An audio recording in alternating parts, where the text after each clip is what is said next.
Hi favourite families எல்லாருக்கும் வணக்கங்க. இன்றைக்கி வந்து நம்மளோட பொங்கல் விலாக் தாங்க ஷேர் பண்ணியிருக்கேன். இது வந்து முன்னாடி நாள் பொங்கலுக்கு முன்னாடி நாள் இந்த காப்பு கட்டுவாங்கன்னா அந்த வீடியோ தாங்க. முன்னாடிலாம் பார்த்திங்கன்னா எங்கள் வீட்டில் அப்பா வந்து போய் எல்லாம் இந்த வேப்பந்தலை இதெல்லாம் வந்து எங்கே இருந்தாவது பொறிச்சிட்டு வருவாங்க. இப்போல்லாம் பார்த்திங்கன்னா வேப்பந்தலையும் வந்து நம்ம காசு கொடுத்து வாங்குற மாதிரி ஆயிடுச்சுங்க. அவ்வளோதாங்க, இந்த காப்பெல்லாம் கட்டி முடிச்சாச்சு. அந்த அன்றைக்கி சங்கராந்தினா எங்கள் வீட்டில் வந்து பருப்பு சாப்பாடு, அப்புறம் வந்து ஏதாவது நாட்டுக்காய் வந்து சமைப்பாங்க. அன்றைக்கி வந்து பூசணிக்காய் வந்து செஞ்சுருந்தாங்க. அதை முடிச்சுட்டு வந்து நைட்டு வந்து கோலம் போடலான்னு போனோங்க. எப்போவுமே வந்து நைட்டு கொஞ்சம் லேட்டாக தான் நாங்கள் வந்து கோலம் போடுவோம். ஒரு 11 அந்த மாதிரி ஆரம்பித்தா 1, 2 அந்த மாதிரியெல்லாம் போடுவோம். லாஸ்ட் இயரும் அப்படி தான் போட்டோம். இந்த இயர் வந்து கொஞ்சம் முன்னாடியே ஸ்டார்ட் பண்ணிட்டேங்க. ஒரு 8:30க்கு மேலே சாப்பிட்டு முடிச்சுட்டு எல்லோரும் வந்து கோலம் போட கிளம்பிட்டோம். நம்ம குட்டி வாள் வந்து ரொம்ப ரொம்ப இன்ட்ரெஸ்டடுங்க இந்த கோலம் போடுறது. வெளியே எங்கேயாவது போய் எதாவது ஆக்டிவிட்டி பண்ணுறதுனால இன்ட்ரெஸ்ட்டாக வந்து கிளம்பிடுவா.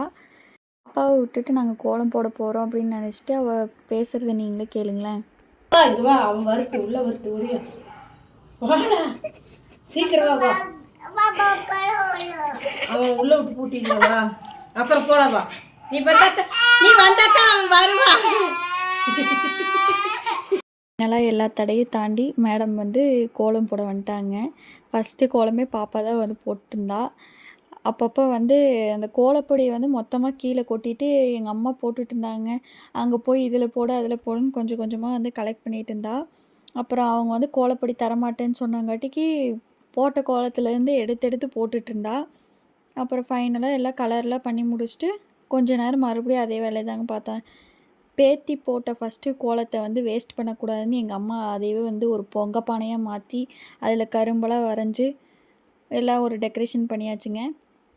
எங்கள் மேடம் போட்ட கோலத்தை பாருங்கள், எல்லா பக்கமும் ஃபுல்லாக கொட்டி வச்சுட்டு உள்ளே போகலாமான்னு கேட்டால் நோன்னு சொல்லிவிட்டு அவள் இன்னும் அப்படியே தாங்க உட்காந்துருந்தா. அப்போவே வந்து மணி வந்து ஒரு 11 ஆயிடுச்சு. அப்புறம் அவங்க அப்பா வந்தாங்க. அவங்க அப்பா கூட வந்து வண்டியில் ஜாலியாக ஒரு ரவுண்டு அந்த டைம்லேயும் போகணுன்னு சொல்லி போயிட்டு வந்தாங்க.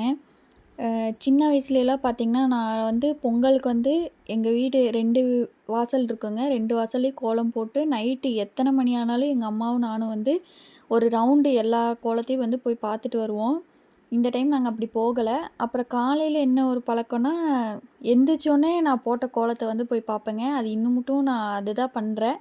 எனக்கு அதில் வந்து ஒரு சந்தோஷங்க. காலையில் எந்திரிச்சோடனே அந்த கோலம் நம்ம போட்டது எப்படி இருக்குது அப்படின்னு பார்க்குறதுல எனக்கு ஒரு சந்தோஷம். அப்புறம் வந்து வீட்டில் சக்கரை பொங்கல் செஞ்சுருந்தோம். அதெல்லாம் சாப்பிட்டு எல்லாம் புது ட்ரெஸ் எல்லாம் போட்டுட்டு எப்பவும் போல் தாங்க ஃபோட்டோஸ் எல்லாம் எடுத்துகிட்டு அவ்வளோதான். இந்த இயர் பொங்கல் வந்து எங்களுக்கு இப்படி தாங்க போச்சு. லாஸ்ட் இயர் பொங்கலோட பிக்கும் வந்து நான் ஷேர் பண்ணியிருக்கேன். இதாங்க ஃபஸ்ட் டைம் வந்து நாங்கள் பாப்பாவுக்கு வந்து வேஷ்டி ஷர்ட் வந்து ட்ரை பண்ணியிருந்தோம். இது வந்து நான் ஆர்டர் போட்டு நெக்ஸ்ட் டே வர மாதிரி தான் இருந்துச்சுங்க. ஆனால் பொங்கலுக்கு 2 டேஸ் பிஃபோரே வந்துருச்சு. சைஸும் பார்த்திங்கன்னா அவளுக்கு கரெக்டாக இருந்துச்சுங்க. கலரும் வந்து ரொம்ப அழகாக வந்து அமைஞ்சிருச்சு.